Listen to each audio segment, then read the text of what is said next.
A member of the legal team representing the Senate President, Dr. Bukola Saraki, at the Code of Conduct Tribunal has asked the chairman of the tribunal, Justice Danladi Umar, to disqualify himself from the panel trying Dr. Saraki on the grounds of alleged bias. Addressing a news conference in Abuja, Mr. Uluyede, who announced the filing of an additional affidavit in support of his motion, claims there is an unexplainable relationship between Mr. Umar and the Economic and Financial Crimes Commission.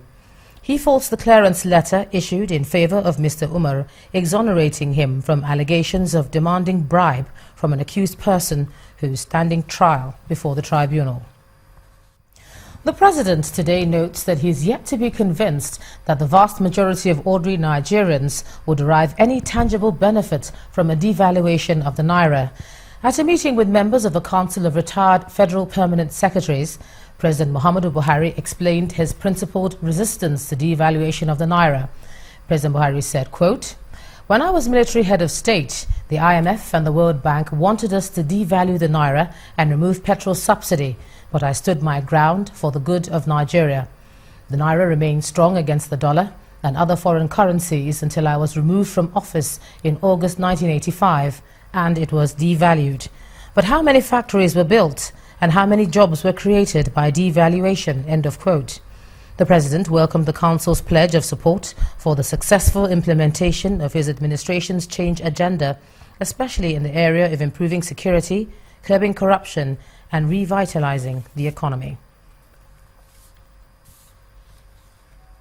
Now, following the National Executive Council meeting this week, the federal government resolved to defer loan repayments by the states to enable them pay salaries to civil servants. But the worry of many, particularly the Nigeria Labour Congress, is that concessions like these are allowed and the funds are either mismanaged or allegedly diverted. An example, they say, is the last bailout by the federal government. So joining me now to discuss this on the News at 10 is the National Vice President of the NLC, Comrade Amechi Asugwini. Thank you so much for joining us on the News at 10. Welcome. Now, the governors now have this concession that we see. What do you think is the role of Labour in it all? Yeah, I think naturally the governors are supposed to do the needful. When concession of this manner is given, it's supposed to be a case of conscience, knowing fully well that will have challenge, serious one for Nigeria. When the economy is facing this kind of challenge and nobody is willing to survive the economy, then it doesn't matter about labor anymore. It matters about those in office. Don't forget, they occupy the state. Governor in a state is like an own officer of that state. They donate and allocate land to occupants. So they have some powers. When we talk about diversification, we're talking about reasoning to survive the economy challenge. Governors can do it if they wish. So for me, the direction that we are seeing now, if we don't monitor it with care, eventually something more dangerous may happen to this country. And we just want to beg the conscience of the governors that what has happened now, it doesn't matter the strategy NSC we enrolled to go and monitor them. What matters is their willingness to actually judiciously use this money for the purpose. Even though you say it doesn't matter the strategy you use, do you have a structure or some sort of mechanism to at least track the ones that concern the workers, the ones that concern you? Internally, what can you do about that? You know, eventually, Labour has always done what we should do now.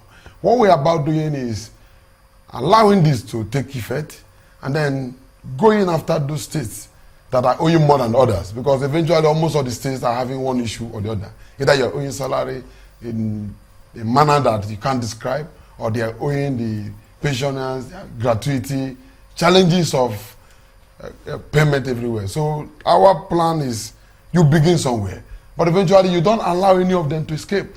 So we'll eventually do what is needful by using more or less like, should I say, attacking method, like resisting any other expenditure that is not core value of the state, because we're talking about the economic viable actions of the governor. In order of priority, yes, they need to reorder their priority, because as I speak to you, they may have priority.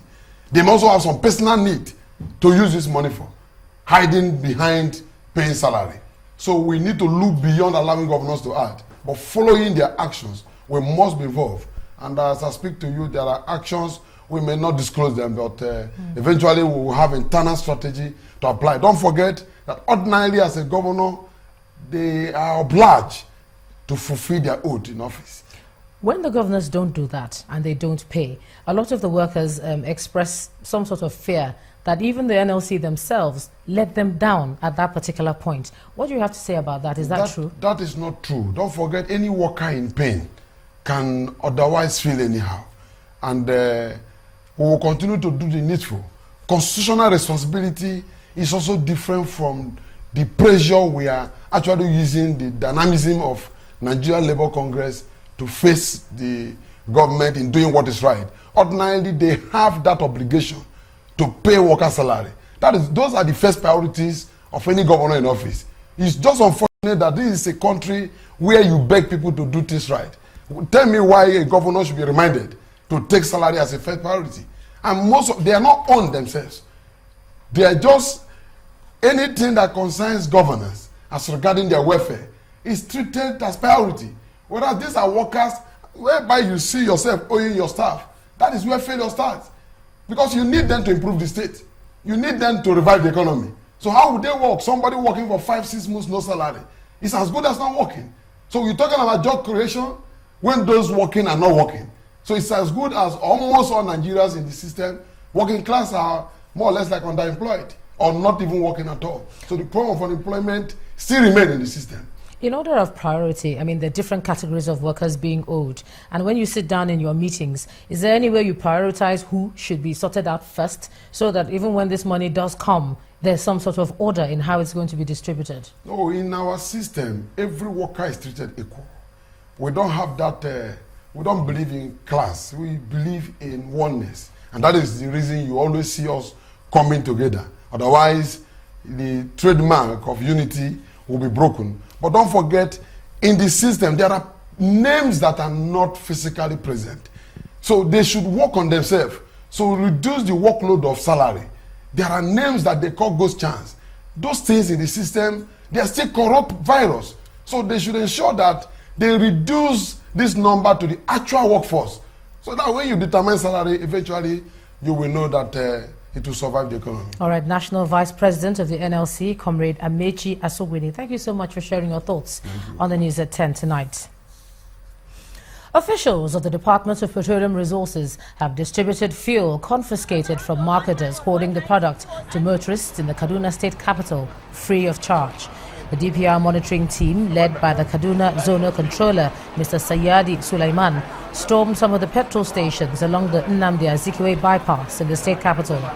They discovered that the owners allegedly hoarded petrol during the daytime and only operated at night when they sold above the official pump price.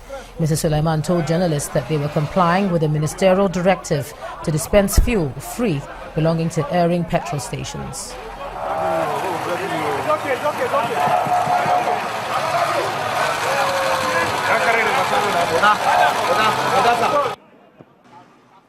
On all the marketers that are hoarding, that they should quickly go and open their station and dispense the product.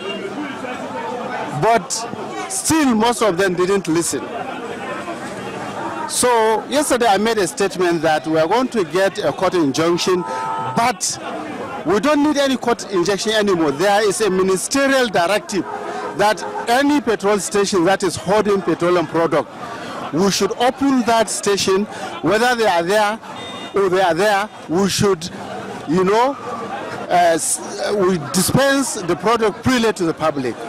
And this exercise is continuous.